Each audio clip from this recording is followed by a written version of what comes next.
Welcome to Zwida Media. If you're new to this channel, please subscribe. Don't forget to like, comment and share. Here's a new video for today. Enjoy.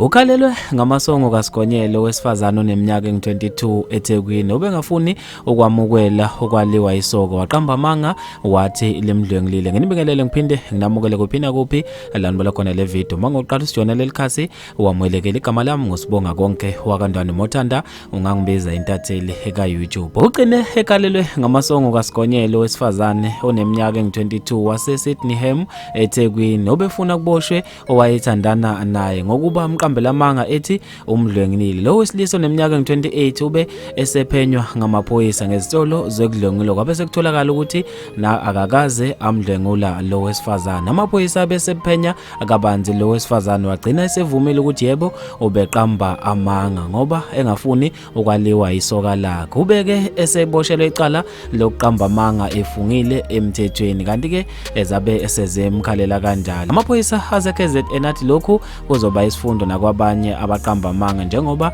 befuna ukuthi befeze izihloso zabo. Bafethu-ke abantu babe nokuphawula okwahlukahlukene ngalolu daba. Nami ngizofisa ukwazi ukuphala kwakho khona lapha kwi-comment section. Mina nje intathela YouTube sengiphuma kanje ngithi awungibambe evidweni elandelayo.